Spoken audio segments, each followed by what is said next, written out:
नमस्कार दंगल में आपका स्वागत है। मैं हूं आपके साथ सदफ। आइए नजर डालते हैं इस वक्त की हेडलाइंस पर। शत्रुघ्न सिन्हा की पत्नी पूनम सिन्हा समाजवादी पार्टी में शामिल। लखनऊ से राजनाथ सिंह के खिलाफ लड़ेंगी चुनाव। 18 अप्रैल को भरेंगी नामांकन। कांग्रेस ने प्रधानमंत्री और वित्त मंत्री पर हलफनामों में भूखंड की गलत जानकारी देने का लगाया आरोप। कहा चुनाव आयोग करे कार्रवाई। कांग्रेस अध्यक्ष राहुल गांधी 23 अप्रैल को राजस्थान दौरे पर बांसवाड़ा के बेड़ेश्वर धाम में चुनावी जनसभा को करेंगे संबोधित। और राजधानी सहित प्रदेश भर में बदला मौसम। तेज हवाओं के साथ हुई बारिश, कई जगह गिरे ओले। किसानों के चेहरे पर छाई चिंता। भारतीय जनता पार्टी से कांग्रेस में शामिल हुए शत्रुघ्न सिन्हा की पत्नी पूनम सिन्हा ने समाजवादी पार्टी का दामन थाम लिया है। उन्होंने समाजवादी पार्टी के मुखिया अखिलेश यादव की पत्नी डिंपल यादव से मुलाकात की और औपचारिक रूप से पार्टी की सदस्यता ग्रहण की। वे लखनऊ से समाजवादी पार्टी की प्रत्याशी होंगी और 18 अप्रैल को नामांकन करेंगी। हालांकि पहले पूनम सिन्हा के जेडीयू के टिकट पर बिहार चुनाव लड़ने की संभावना जताई जा रही थी, लेकिन आज उन्होंने लखनऊ में समाजवादी पार्टी ज्वाइन कर ली। गौरतलब है कि लखनऊ सीट पर 6 मई को मतदान होगा। बीजेपी का गढ़ माना जाने वाली इस सीट पर गृह मंत्री राजनाथ सिंह उम्मीदवार हैं। उन्होंने रोड शो करने के बाद नामांकन दाखिल किया। कांग्रेस अध्यक्ष राहुल गांधी ने एक बार फिर प्रधानमंत्री नरेंद्र मोदी पर हमला बोला है। कांग्रेस अध्यक्ष राहुल गांधी का कहना है कि प्रधानमंत्री नरेंद्र मोदी कहते हैं कि हमें भारत कांग्रेस मुक्त बनाना है, यानी कि हम भारत से कांग्रेस का विचार ही मिटा देंगे। लेकिन कांग्रेस प्रधानमंत्री नरेंद्र मोदी से कहती है कि हम आपसे सहमत नहीं हैं। हम आपको ये समझाने के लिए लड़ेंगे कि आप गलत हैं। हम आपको चुनाव में हराएंगे, लेकिन आपके खिलाफ हिंसा नहीं करेंगे। राहुल गांधी ने कहा कि भारत करोड़ों विभिन्न दृष्टिकोण एवं परिप्रेक्ष्यों वाला देश है। सभी विचार एवं दृष्टिकोण हमारे लिए अहम हैं। हम एक विचार वाले देश नहीं हैं। राहुल ने केरल के कोल्लम में अपनी रैली के दौरान ये बात कही। उन्होंने कहा कि मैं ये संदेश देना चाहता हूं कि भारत सिर्फ एक परिप्रेक्ष्य, एक विचार वाला देश नहीं है, बल्कि ये करोड़ों भिन्न भिन्न विचारों एवं दृष्टिकोणों वाला देश है और ये सभी हमारे लिए महत्वपूर्ण हैं। कांग्रेस ने प्रेस कॉन्फ्रेंस कर प्रधानमंत्री नरेंद्र मोदी और वित्त मंत्री अरुण जेटली पर निजी जमीन को लेकर गलत जानकारी देने का आरोप लगाया है। कांग्रेस ने कहा है कि पीएम मोदी और जेटली ने अपने चुनावी हलफनामे में गुजरात के गांधीनगर में आवंटित किए गए एक प्लॉट की गलत जानकारी दी है।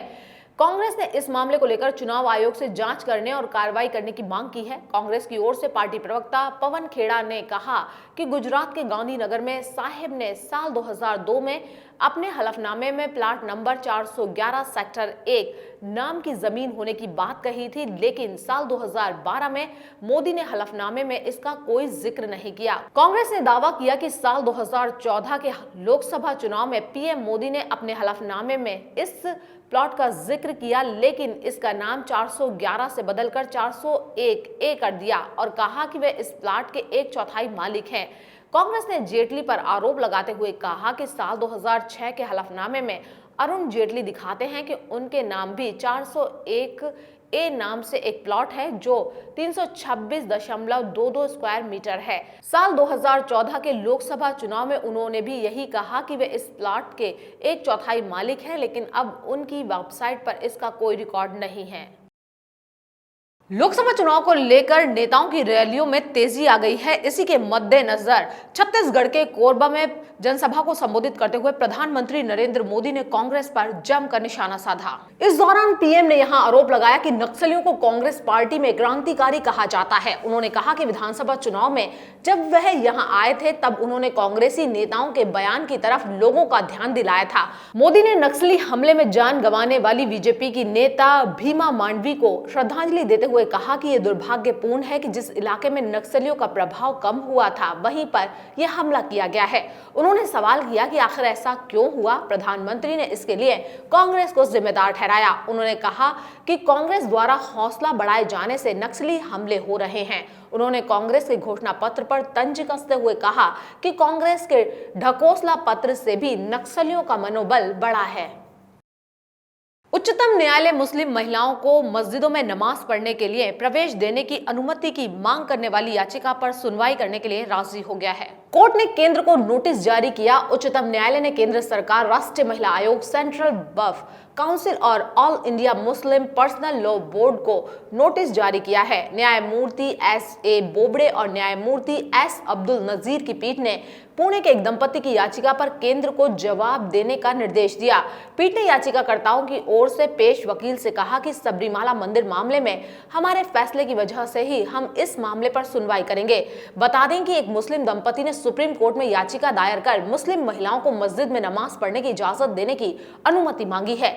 वकील आशुतोष दुबे की ओर से दायर इस याचिका में कहा गया है कि मुस्लिम महिलाओं पर मस्जिद में जाकर नमाज पढ़ने पर रोक गैर कानूनी और असंवैधानिक है।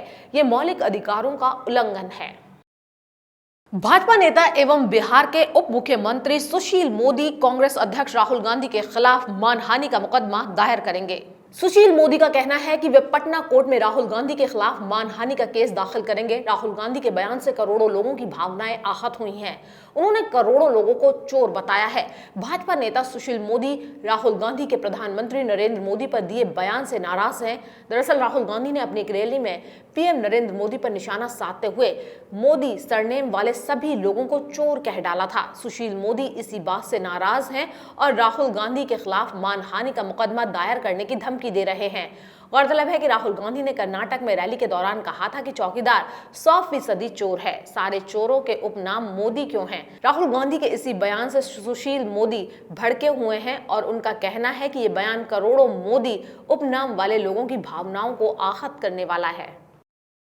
केंद्रीय गृह मंत्री राजनाथ सिंह ने लखनऊ सीट से लोकसभा चुनाव के लिए नामांकन दाखिल किया। नामांकन के लिए भाजपा मुख्यालय से लेकर कलेक्ट्रेट तक रोड शो किया गया, जिसमें भाजपा के कई वरिष्ठ नेता व बड़ी संख्या में समर्थक शामिल हुए। राजनाथ सिंह ने भाजपा मुख्यालय में अपने समर्थकों को संबोधित करते हुए कहा कि मैं देश के 10 राज्यों का दौरा कर चुका हूं। जिस प्रकार का उत्साह उत्तर प्रदेश और लखनऊ में है, उसी प्रकार का उत्साह पूरे देश में है। तमिलनाडु और केरल में भी नरेंद्र मोदी का ज्वार है। नरेंद्र मोदी ही देश के प्रधानमंत्री बनने चाहिए। रोड शो के पहले गृह मंत्री ने लखनऊ के हनुमान सेतु स्थित मंदिर में पूजा अर्चना की। भाजपा कार्यकर्ताओं की बड़ी संख्या में मौजूदगी से रोड शो के दौरान हजरतगंज में जाम लग गया। रोड शो भाजपा मुख्यालय से लेकर हजरतगंज चौराहा होते हुए जिलाधिकारी आवास से कलेक्ट्रेट तक गया। इस दौरान गृह मंत्री के रथ पर उप मुख्यमंत्री डॉक्टर दिनेश शर्मा, कलराज मिश्र, भाजपा के राष्ट्रीय प्रवक्ता सुधांशु त्रिवेदी व केसी त्यागी सहित कई वरिष्ठ नेता मौजूद रहे।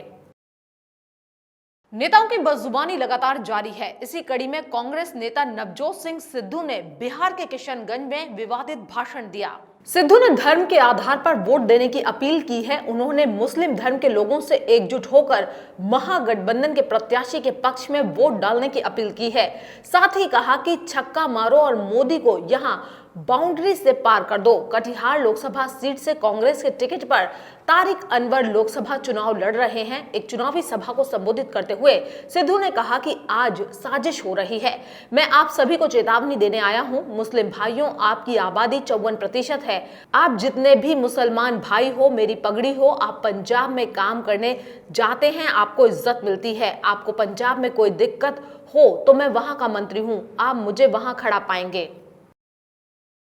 उत्तर प्रदेश में सत्तारूढ़ भाजपा सरकार की सहयोगी सुहेलदेव समाज पार्टी ने राज्य के 39 सीटों पर अपने प्रत्याशियों की सूची के नाम जारी कर दिए हैं। इसमें वाराणसी, लखनऊ और गोरखपुर सीटें भी शामिल हैं। सुहेलदेव भारतीय समाज पार्टी के राष्ट्रीय अध्यक्ष ओपी राजभर ने प्रेस कॉन्फ्रेंस करके उम्मीदवारों का ऐलान किया। इसके साथ ही सुहेलदेव भारतीय समाज पार्टी के अध्यक्ष और उत्तर प्रदेश सरकार में कैबिनेट मंत्री ओम प्रकाश राजभर ने कहा कि वे प्रदेश सरकार से इस्तीफा देने को तैयार हैं। इस्तीफा टाइप किया हुआ रखा है, लेकिन सरकार में कोई इस्तीफा लेने को तैयार ही नहीं है। पार्टी राष्ट्रीय अध्यक्ष ओम प्रकाश राजभर ने कहा कि भाजपा से लोकसभा सीटों के बंटवारे पर बातचीत के कई दौर हुए, लेकिन कोई नतीजा नहीं निकला। अंत में भाजपा नेताओं ने प्रस्ताव रखा कि घोसी लोकसभा सीट से मुझे उनके चुनाव चिन्ह कमल पर लोकसभा चुनाव लड़ना होगा, जिसे मैंने सिरे से खारिज कर दिया। कांग्रेस अध्यक्ष राहुल गांधी आगामी 23 अप्रैल को राजस्थान दौरे पर आएंगे। इस दौरान वे बांसवाड़ा के बेणेश्वर धाम में जनसभा को संबोधित करेंगे। पार्टी के प्रभारी महासचिव अविनाश पांडे ने राजधानी जयपुर में प्रेस वार्ता कर राहुल गांधी के दौरे की जानकारी दी। पांडे ने बताया, राजस्थान में राहुल गांधी की 8 से 9 सभाएं होंगी। बागी विधायकों को पार्टी के साथ जोड़ने के सवाल पर अविनाश पांडे ने कहा कि यह सही है कि चुनाव में पार्टी ने बागी नेताओं के खिलाफ अनुशासनात्मक कदम उठाया था, लेकिन अब लड़ाई कांग्रेस की हार या जीत की नहीं बल्कि देश में संविधान और लोकतंत्र को बचाने की है। लिहाजा सभी नेताओं को चुनाव में साथ लेने का फैसला हुआ है। पांडे ने कहा कि चुनाव में जनता राष्ट्रवाद पर नहीं बल्कि असल मुद्दों पर वोट करेगी। प्रेस वार्ता के दौरान राजपूत आरक्षण मंच भी कांग्रेस में शामिल हुआ। संगठन पदाधिकारियों को अविनाश पांडे और विवेक बंसल समेत अन्य पदाधिकारियों की मौजूदगी में सदस्यता ग्रहण करवाई गई। राजधानी जयपुर समेत प्रदेश में कई जगह तेज बारिश होने से जनजीवन अस्त व्यस्त हो गया। तेज धूल भरी आंधी चलने से आसमान में अंधेरा छा गया। दिन में रात महसूस होने लगी। वहीं तेज आंधी के साथ बारिश से किसानों की चिंता बढ़ गई। राजधानी जयपुर में भी मौसम ने आंधी के साथ कई इलाकों में तेज बारिश हुई। काले बादल छाने से दिन में ही रात हो गई। वाहन चालकों को वाहन चलाने में भारी परेशानी का सामना करना पड़ा। कई जगह तेज हवाओं के साथ उड़े टीन टप्पर भी उड़ गए। झोटवाड़ा के निवारू क्षेत्र में बारिश के साथ ओले भी गिरे। दौसा में भी तेज आंधी के साथ बारिश हुई। आज दौसा में कांग्रेस की चुनावी सभा है। तेज बारिश के चलते सभा के लिए लगाया गया पंडाल भी गिर गया। वाहन पार्क करने की मामूली सी बात ने बड़ा तूल पकड़ लिया। दरअसल एक वकील एमआई रोड पर किसी काम से गए थे। उन्होंने अपनी गाड़ी को रोड पार किया। उसी दौरान यातायात पुलिसकर्मियों ने उसकी गाड़ी को उठा लिया। उसने गाड़ी ले जाने का कारण पूछा तो दोनों में तू मैं हो गई। इस पर गाड़ी उठा ले जाने वाले के साथ उनकी गर्मागर्मी हो गई, जो कि हाथापाई में बदल गई। हाथापाई में वकील के चोट लग गई। इसकी सूचना जब साथी वकीलों को लगी तो उन्होंने एमआई रोड को जाम कर दिया। और इसी के साथ इस बुलेटिन में इतना ही। खबरों का सिलसिला लगातार जारी रहेगा। आप बने रहिए हमारे साथ। नमस्कार।